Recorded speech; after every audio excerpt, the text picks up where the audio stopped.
Ladies and gentlemen and members of the jury, the next witness that we have here who's gonna take the stand is Mike Brown's uncle, Mr. Bernard Ewing. Can you stay standing and raise your right hand, please?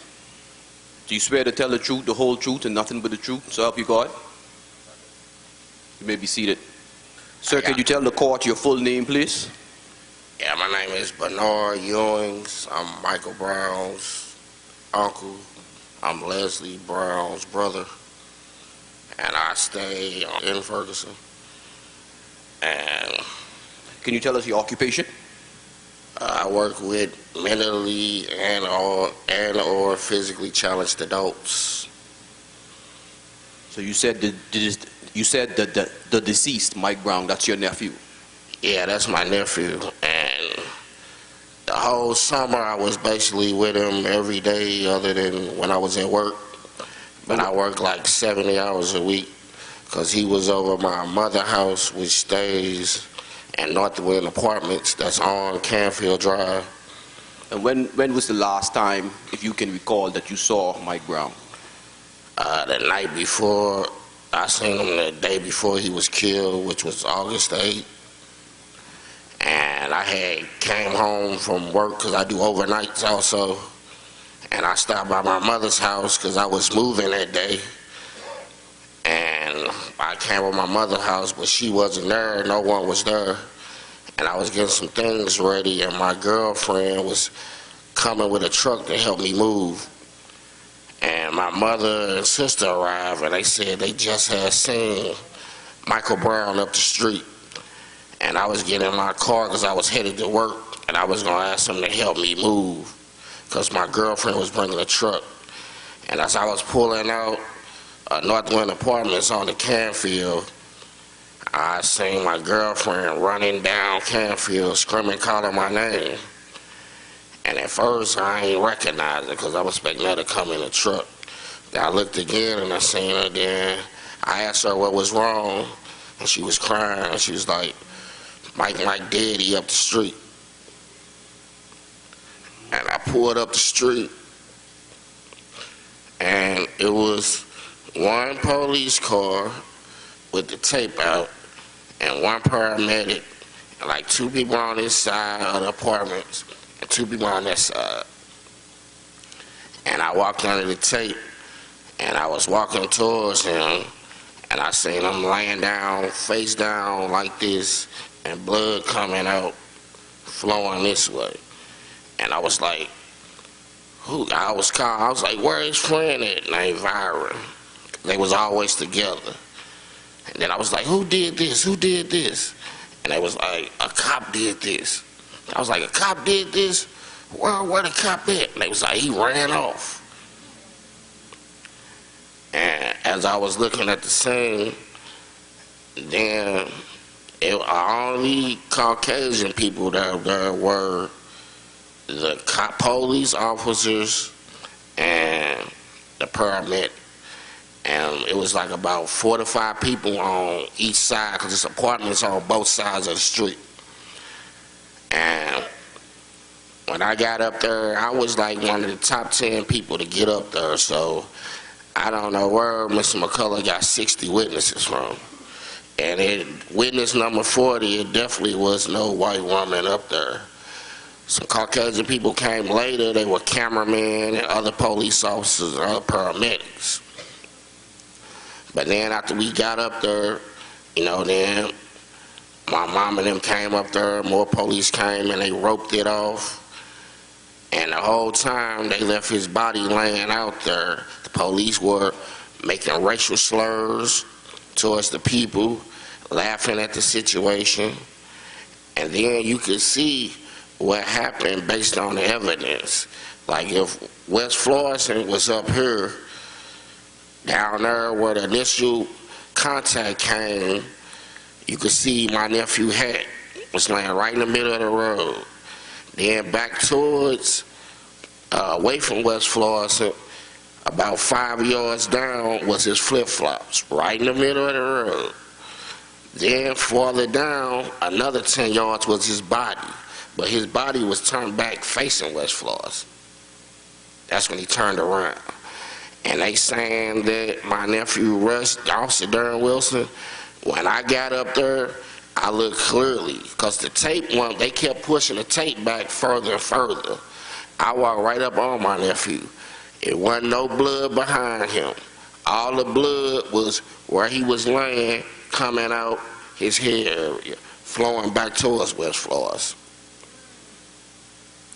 And when the chief of police, he clearly on TV saying Darren Wilson knew nothing of a robbery call. But now Darren Wilson's whole basis was, hey, I got a call and he fit the description. And let's be honest, he didn't say get out the street. He said get the fuck out the street. And he also ran over my nephew's foot. But they never did an autopsy on to see about he had a foot contusion. That's what my nephew said to him. And he did not peacefully turn back around. You can still today see the tire marks where he screeched his tires out trying to bustle you to get back to them. And when they had him left out there for 4.5, 5 hours, as the police were making racial slurs and causing commotion, all we was asking him was get his body out the street. I begged and pleaded with several officers. Talked to them calm, cool professionals. That they say, oh, we gotta take pictures, it's an investigation. But I look around, wasn't nobody taking pictures. Everybody standing up there talking. You know, and then at the end, it was like 10 police on this side, 10 police on that side. And they had a long, like, cover, like 10 yards long on both sides, and my nephew landed in the middle. And they walked right up to him, and all of them held them covers up real high. I guess so somebody couldn't see what they doing. I assume that's when they put the blood behind them, if they got pictures of it. Because there wasn't no blood behind him. Like if the witness say he turned around and charged another 25 to 30 feet at Darren Wilson after he was already shot, it would be at least a droplet of blood behind him. And also, when the chief of police got there, and he claimed Darren Wilson was still there. No, he was not. And when he took Darren Wilson's statement, he did not record it or write it down. And then when he let the county take over, the county investigator talked to Darren Wilson. He did not record his statement or write it down. Now, if I got in trouble with the police and I'm in the evidence room, what they gonna do? Record my statement. They let Darren Wilson put his own gun in the evidence thing and wash the blood from his hands.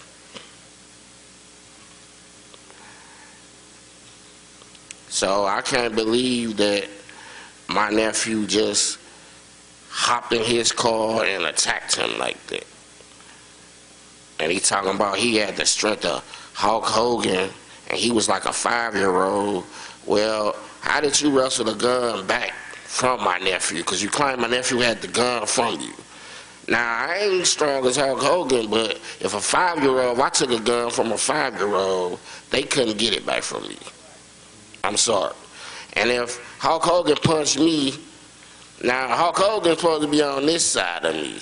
How did I get a little paper cut on this side? But he punched me as hard as he could to the point where he thought he was going to knock me out. And then also, when he said the initial contact when they had the altercation, I don't think my nephew reached for his gun. I think he had his gun out and my nephew put his hand up to block it. Like, what the hell are you doing? And also, when he said he didn't have time to think about getting his, well, he didn't have a taser or his flashlight or his billy club while they were in the altercation. Well, after my nephew ran from you after you shot him, you had plenty of time to get your billy club, call for backup, your mace, but now you got your gun. You know why? Because you felt like you was disrespected. That's all. Just like two men in the street. One can't take a butt kicking, so they got to go get a gun. He did not do it like police work at all. and he knew it, and all the police knew it, and they just doubling back around. We got him on camera saying the chief, he didn't know nothing about a robbery. But now, he had got a call about a robbery and hit my nephew fit the description. So which one is it? So that right there alone was enough to take it to trial. And I could go on and on about 100 more things. The 40 witnesses, 60 witnesses, but they didn't call me. I was in the top 10 people up there, but I didn't see what happened when it happened. But I was up there like right after it happened. But the people that was there when it happened, Mr. McCullough, he did not ask them questions about, okay, what happened. He asked them about what happened before and what happened earlier or after, or what happened with their personal lives, trying to discredit them. But the other 45 to 50 people that didn't see nothing, he put on the stand and say, okay, what happened? They didn't know, but the people that did know, you didn't want to talk about that happened. You want to talk about everything else to them. Like Dorian Wilson. You want to talk about the store robbery, his past, what type of person he is, but you don't want to talk about what happened though. First you want to discredit him, then you want to ask them what happened. But then you want to ask everybody who didn't see it, just heard about it, what happened? So you could discredit them right off the bat, because they didn't see it. No, he played a shrewd game. But you're playing with people's lives. And he knew it. And everybody, the whole world know it, man. It's clear as night day. What we gonna do about it? I know what I would like to do about it, but hey, that's one war I probably can't win by myself. But if all of us get together, we could do something about it. But we gotta get together though. You straight up. You had stated that the police was using racial slurs. What exactly do you mean by that? Giving us the middle finger, calling me. They personally called me nigga. Gave me the middle finger. Said they glad my nephew dead. Laughing at me and everything else. I already got no altercation with one of the cops. And if you were to see these police officers again, you would be able to recognize them? Yes, I would. Yes, I would. Do you know any of their names and their badge numbers? No, I don't, because they would not give me that information during that time. And can you just briefly tell us what kind of young man was your nephew? He was real smart. He was real good with computers. And he wasn't no gangbanger or no... He ain't even like to fight. I think he had like one fight his whole life. He was cool. Like, you know how big people be around you and you be like, oh, I gotta watch this big dude. But you be around him, you like, oh, he cool, you know, he with me. He wasn't no shit starter. He got along with everybody. Everybody came in contact with him, ended up being his friend. So that right there, I think what happened was Don Wilson come rolling down the street, probably ran over my nephew's foot, probably didn't. Said, get the fuck out the street. And they said something that he ain't like. Oh, what? Busted at you, got back on there, what you say? Then he probably tried to open the door and it hit my nephew, because that's what Don Wilson said. While he trying to get out, the door hit him, bounced back on him, so now he mad. And like Dorian said, he had his arm out the car window around my nephew's neck. My nephew probably was like, damn, get off me. And he got his gun out. Like, you better get back or I'll shoot. And my nephew probably like, damn, hold up. And he shot him. And then my nephew running. So Don Wilson, you know he won arm. But then when you talking about he turned around and reached down for his waistband like he had something, he would have shot you at the car if he had something. And then you claim he had time to wrestle with you while he wrestling with you at the car, take the cigarettos, turn around, hand them to Dorian Wilson, and still be wrestling with you and get back to wrestling with you. And it's a grown-ass man. Now, I know my nephew was big, but he never did work out. I just wanted to play football. So that grown man strength ain't even kick in on him yet. And when them bullets hit him, I know they hurt. Cause he ain't muscular, nothing to eat one of them. Even if you muscular, a 9, come on, man. Who finna turn around and get shot 3 times with a 9 and come on and try to charge somebody, man? Like they said, he turned around saying, okay, okay, with his hands up. But Darren Wilson, in a rage, just because he felt like he didn't get the ultimate respect of being a police officer, and this black man had the audacity to try to do him like that. Oh, I'm going to get him, I'm going to show him.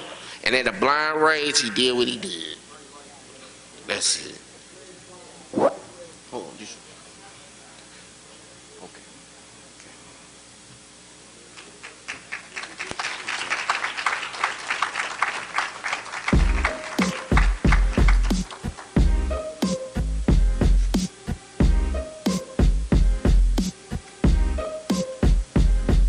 I know that the witnesses left. I know this must be a pretty emotional time for him. But do any of the jury members want to make any comments, anything that they want to say? Do any of the prosecutors, is there anything that you would like to say, make any comments?